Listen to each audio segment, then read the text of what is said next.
Neste último bloco, vamos saber como a utilização inadequada da voz resulta em uso abusivo do aparelho fonador.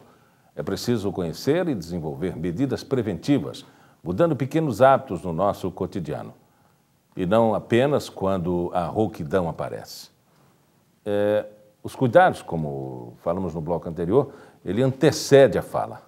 Agora, quando o problema se instala, o que devemos fazer? Isso, quando o problema se instala, a gente deve procurar a ajuda de um médico, né? De um otorrinolaringologista, ele que é o especialista que avalia essa questão da laringe, da corda vocal. Então, é feito o exame que visualiza as cordas vocais, visualiza ou o trato vocal, que não só a corda vocal, pode ser também um problema no nariz ou na boca mesmo, na faringe. Então, é o profissional que é responsável por essa avaliação. E se houver necessidade, encaminha para o fonoaudiólogo, não é? Então, o profissional que já tem essa rouquidão instalada, que é uma rouquidão que já persiste por algum tempo, ele tem que procurar sim ajuda. Muitas vezes esse professor ele fica rouco nos finais de semana, na sexta, né, no final da semana, quinta, sexta, e ele vai deixando isso, porque ele só fica rouco na quinta e na sexta, e vai deixando e esse problema vai se agravando. Então, quando ele perceber já essa alteração na voz, já procurar ajuda, porque aí tem solução. Evita uma cirurgia, evita que a voz piore cada vez mais e que ele impeça ele exercer a profissão. Entre os casos da literatura médica, o que significa uma rouquidão pode ser um problema de cansaço, mas pode ser uma coisa bem pior. Toda voz rouca, ela tem alguma coisa alterada na corda vocal, né? Então, se você tem rouquidão, você tem alguma alteração na sua prega vocal, na sua corda vocal, né? Pode ser um edema, simples edema, porque você gritou muito na noite anterior e de repente amanheceu rouca, ou pode ser alguma lesão já instalada, um nódulo, um cisto, um pólipo, uma fenda glótica, ou seja, sua corda vocal não está fechando completamente. Então, rouquidão significa que tem alguma coisa. Então, tem pessoas que falam, eu sou rouca assim desde criança, já é minha voz, sim, mas é sua voz, mas tem alguma coisa, tem que verificar. O que é calo vocal?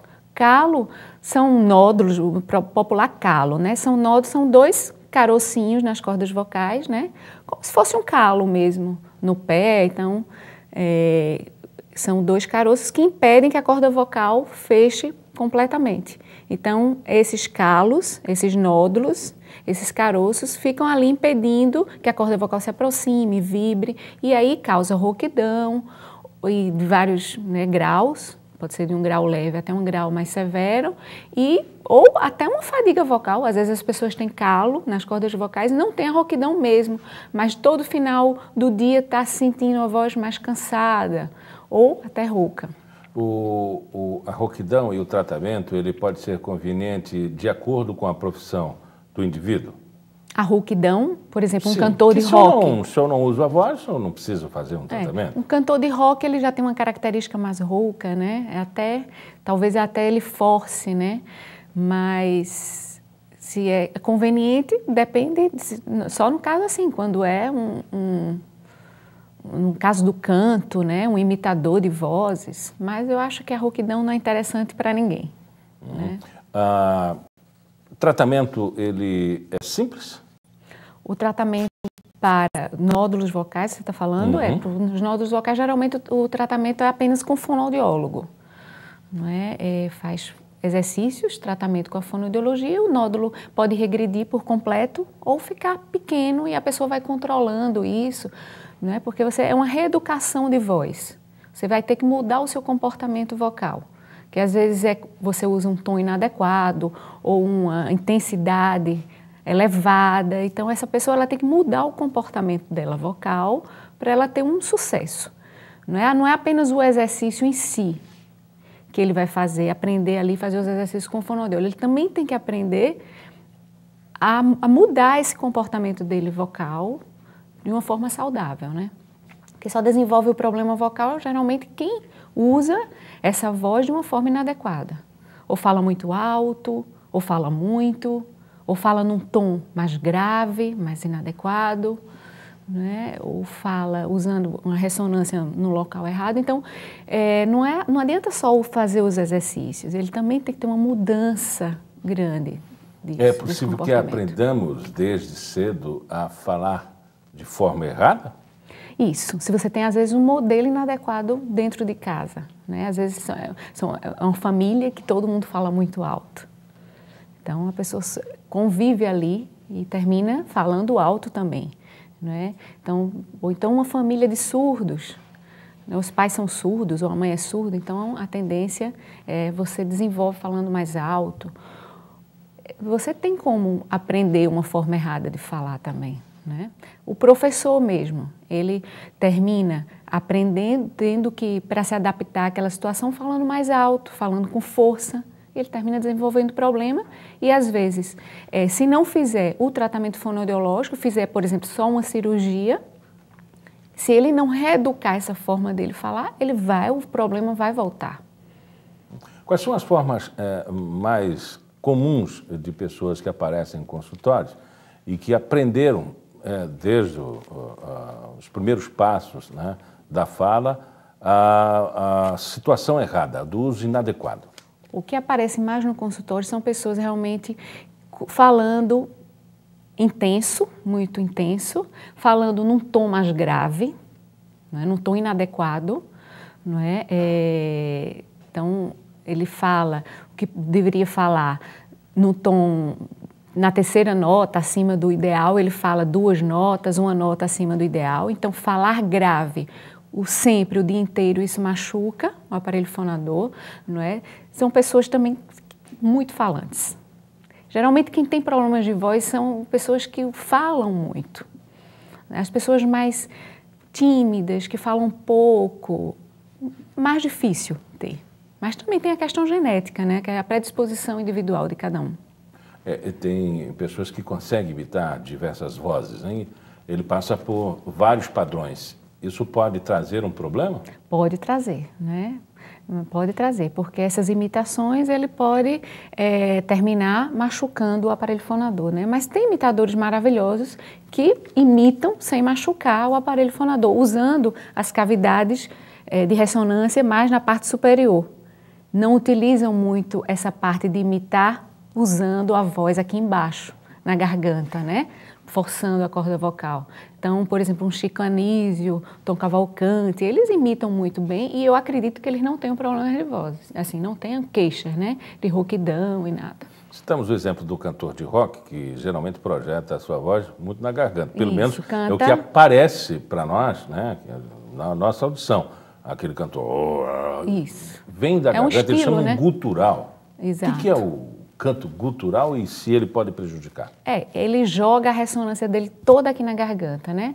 Então, a voz ela é produzida aqui na garganta, nas cordas vocais, através do ar que sai dos pulmões, faz com que as cordas vocais vibrem, e essa voz ela vai sendo amplificada nas cavidades de ressonância, no nariz, na boca, na língua, nos seios da face. Então, a voz ela é projetada aqui em cima.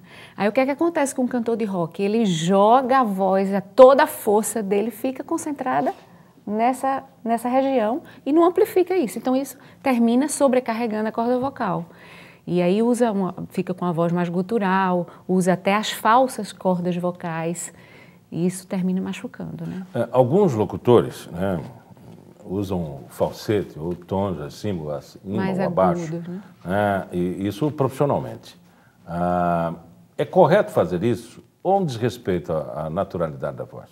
Bem, tudo, até a questão do cantor de rock que usa aqui embaixo, ele pode também usar aqui a voz aqui embaixo com técnica, né? Então, o fonoaudiólogo, ele também está para melhorar essa questão da performance. Então, se é um cantor de rock e ele tem que cantar mais com as cordas vocais, então tem como eu deixar a voz, que essa voz saia com menos esforço possível.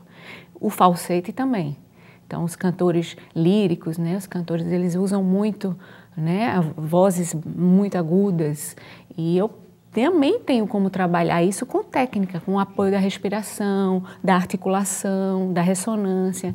Então, eu posso fazer um falsete, que não é, como você falou, da natureza, não é o do meu tom, da minha tessitura, mas eu posso, com a técnica, ir aprendendo e conseguir fazer isso de uma forma mais natural, com menos esforço. É tão natural, né, a fala, mas para muita gente que não ouve, há uma dificuldade muito grande. Por que o surdo não fala? O surdo, ele fala, o surdo, ele não escuta. Não é? Por isso que às vezes falava surdo, mudo. Ele não é mudo, ele é surdo, ele não escuta. Então, quando ele fala, quando ele emite sons, na realidade ele não é mudo, ele está emitindo sons porque ele não escuta.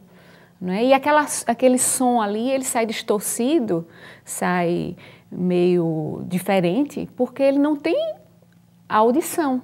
Então, não tem como modular a voz, como a gente modula, como a intensidade adequada. Às vezes ele fala alto, chega a gritar, não é? Fica com a voz diferente, porque realmente ele não tem um retorno da audição para fazer esse feedback. Como funciona a voz?